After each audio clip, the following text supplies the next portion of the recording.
pertama itu Pak tentang profil gugus depan nih Pak. Nah jadi pertanyaan dari Septi, apakah gugus depan di sekolah ini masih aktif gitu Pak? Oh, alhamdulillah masih aktif. Oh, masih aktif ya Pak. Dan kegiatan sampai sekarang. Ya. Terus yang kedua Pak, sejak kapan gugus depan ini berjalan? Mulainya kapan? Pak?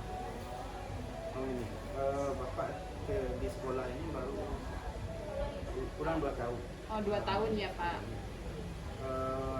Jadi sejak pindah ke sekolah ini langsung mengaktifkan pramuka, kegiatan pramuka kan. Ya. Tapi kelihatannya sebelum Bapak pindah ke sini sudah pernah berada latihan pramuka. Ini kita lihat dari alat-alat dari fasilitas yang ada di sekolah ini ya.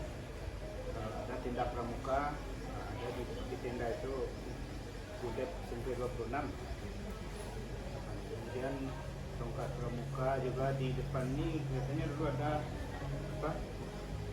pelang nama gerakan pramuka. Tapi sekarang pelang itu mau diperbaiki, dipindahkan ke gudang, jadi sekarang nggak kelihatan. Oh iya Pak. Dari gudang kita buat lebih bagus. Jadi kapan awalnya tahu nggak ada arsip-arsipnya juga nggak ada. Tapi pas Bapak kesini bulan Juni 2024 itu Agustus langsung kita aktifkan Agustus ya Pak. Ya. Itu kira-kira Iya. mungkin mengaktifkan kembali lah. Jadi Pak lanjut ya Pak, untuk berapa jumlah anggota kepramukaan yang aktif saat ini Pak? Kalau terdaftar itu sampai 50 orang. Oh 50 orang berarti ya Pak yang aktif. Oke. Itu bagaimana struktur organisasi gugus depan di sekolah ini Pak? Strukturnya gimana? Pokoknya kamar gugus, pimpinan gugus depan ini kan kamar gugus. Nah, Ya. kemudian wakil kamar gugus, pelat pembina, Ya, pembina putra, pembina putri, sama pelatih. Dan pelatih ini ada lagi yang membantu. Ini dari alumni. Dari alumni ya Pak. Oke. Apa saja tingkatan pramuka yang ada Pak? Sini Ya, tingkat penggalang. Kalau untuk SMP, usianya kan tingkat penggalang kan. ya. Penggalang ya Pak. Ya kita masuk ke berikutnya ya Pak. Itu ada pelaksanaan kegiatan pramuka nih Pak. Nah jadi pertanyaan Septi yang pertama itu berapa sering kegiatan latihan pramuka dilaksanakan di sekolah ini gitu Pak? Kalau latihan yang terjadwal itu sekali seminggu. Oh 1 kali Setiap seminggu hari ya Pak. Kamis. Oh, setiap hari Kamis. Sore pulang sekolah. Oh, Kemudian itu yang latihan gugus depan ya. ya. Kemudian ada lagi kan sekarang sejak semester ini pemerintah Kota Padang membuat program di sekolah-sekolah SD, SMP hari Kamis pagi. Kita namanya jam 0. Jam 0 itu adalah jam sebelum PPM biasa dilaksanakan. Kalau misalnya kalau hari Senin acara itu jam 0. Kalau hari Jumat jam 0-nya adalah kultum. Kalau hari Kamis jam 0-nya pendidikan kepramukaan. Nah, itu seluruh siswa 28 kelas itu belajar pramuka setengah jam. Iya. Jadi ada latihan gugus depan itu anak khusus anggota pramuka, dan ada pendidikan kepramukaan untuk seluruh siswa. Siswa selama kalau di sekolah kita cuma 30 menit. 30 menit ya Pak. Lanjut ya Pak, yang kedua itu apa saja bentuk kegiatan yang rutin dilakukan gitu Pak? Kegiatannya kalau pagi pendidikan kepramukaan itu belajar teori tentang kepramukaan. Oh, teori. Ceramah kan cuma setengah jam kan. Iya. Tapi kalau yang sore kegiatannya seluruh yang biasa dilakukan dalam pelatihan pramuka, keterampilan, permainan, juga teori itu diajarkan. Itu terjadwal lah, terjadwal. Oh iya. Lanjut ya Pak, apakah kegiatan mengacu pada syarat kecakapan umum atau syarat kecakapan khusus?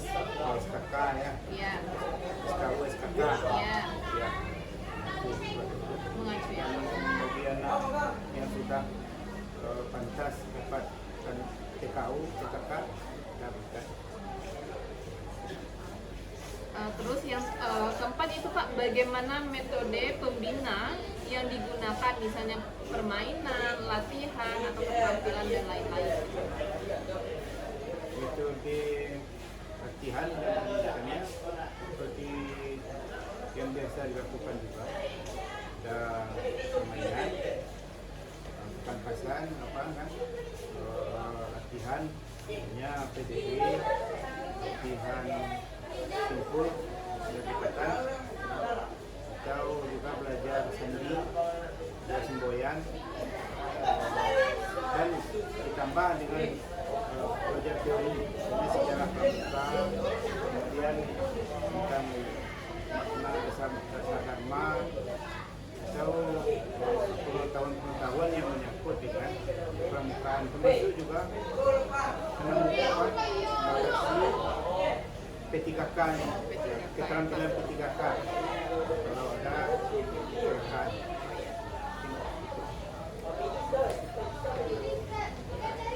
Lanjut ya Pak, apakah ada kegiatan perkemahan atau lomba yang diikuti gitu Pak? kelemahan Ya. dan diadakan di sini bersami Kami ya Pak. teman satu minggu ya, minggu, kemudian di halaman sekolah ini, kemudian ada jambore ranting. Ada juga jambore ranting itu di bumi perkemahan gabung pramuka siaga SD, pramuka pegalang SMP gabung di kecamatan. Kemudian ada juga yang keluar ini hiking, Eki ya. penjelajahan. Jelajah kalau di istilah pramukanya hiking ada juga. Kemudian kalau ada pertemuan diundang misalnya di gedung, dan diundang baca, ada juga ditunjukkan. Lanjut ya Pak, itu kita masuk ke bagian yang D, itu sarana dan prasarana ya Pak. Nah di sini apakah sekolah memiliki fasilitas pendukung kegiatan pramuka? Sekolah seperti yang sampaikan tadi, sebelum diaktifkan kembali ini sudah bertenda tempat pramuka, ada panjang, ada tari, kemudian peralatan lain yang diperlukan untuk kegiatan di luar lokasi sekolah kita ini. Terus lanjut ya Pak, apa saja sarana yang tersedia Pak, kayak tenda, tongkat, tali, dan lain-lain? Ya itu sarana yang tersedia. Makanya sarana untuk berkemah yang penting ada. Kan juga peralatan kebersihan, peralatan masak. Yang kurang itu peralatan sound system, alat elektronik, kemudian alat komunikasi. Itu.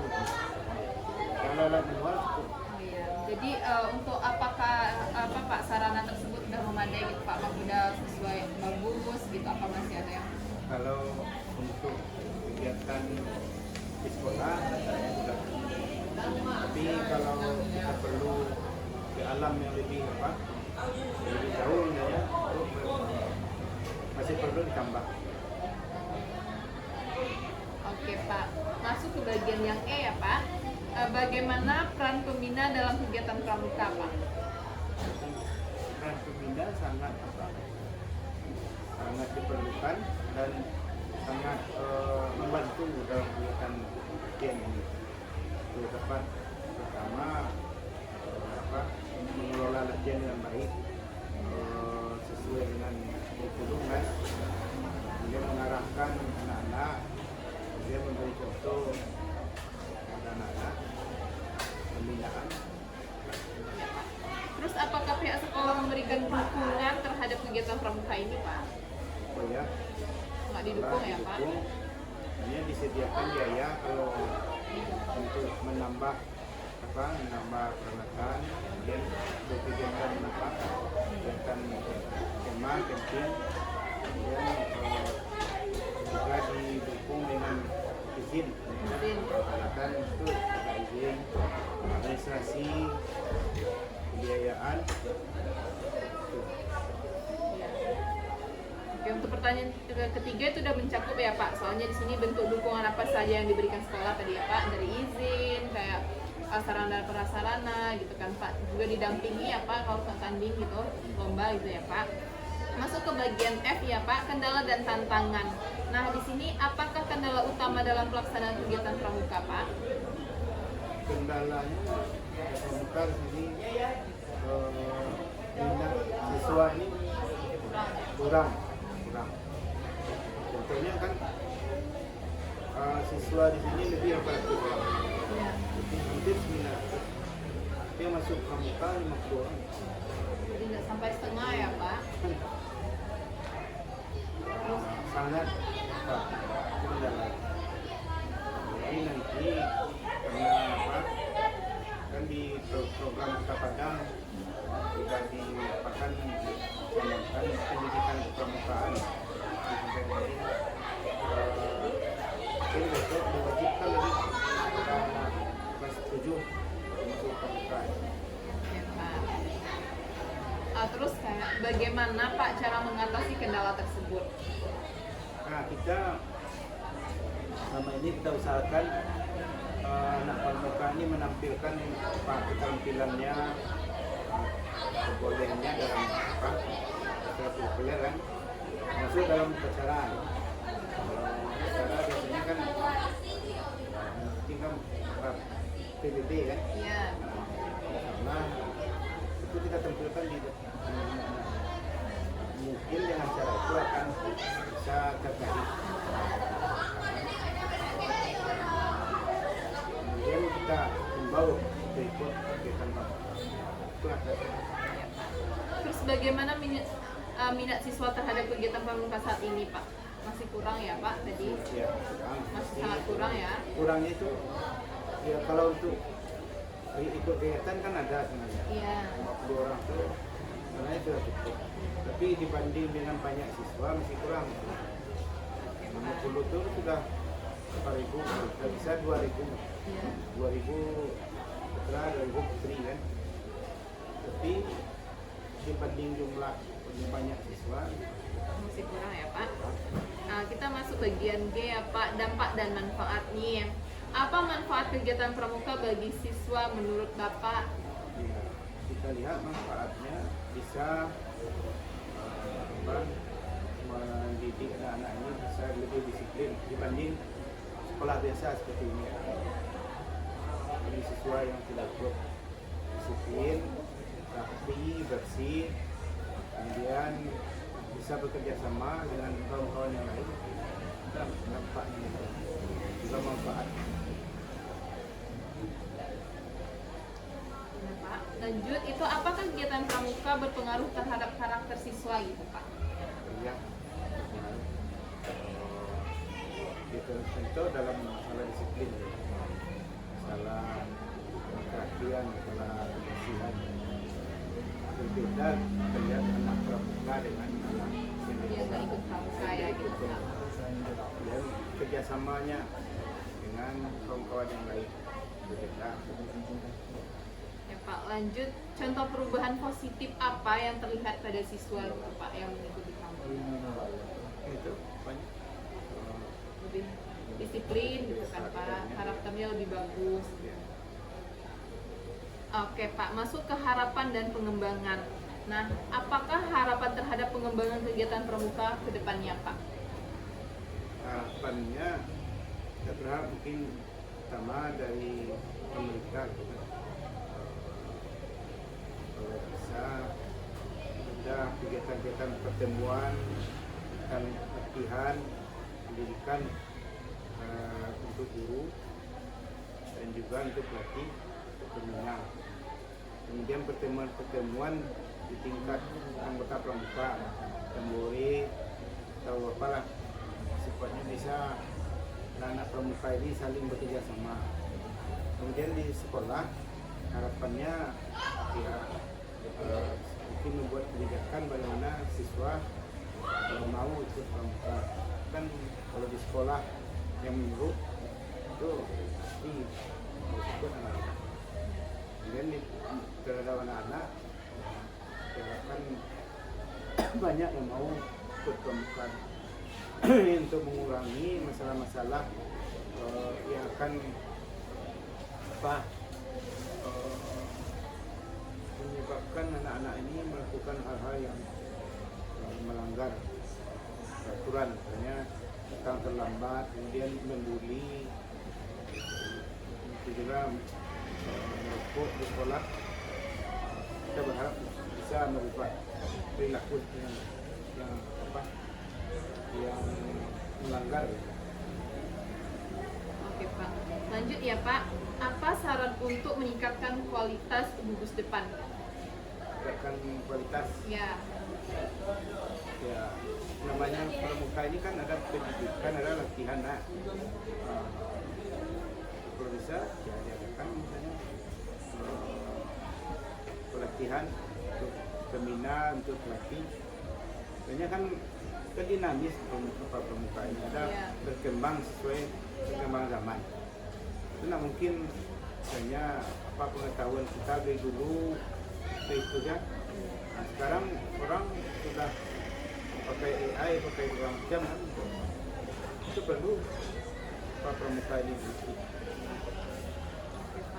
Ini untuk terakhir ya Pak, untuk ada catatan tambahan gitu Pak. Kondisi lapangan di sini kayak gimana Pak? Sudah bagus atau masih kurang? Sudah memadai, tapi perlu kita tingkatkan. Lebih nyaman untuk latihan kan. Sudah memadai. Luasnya kan sudah luas ya Pak.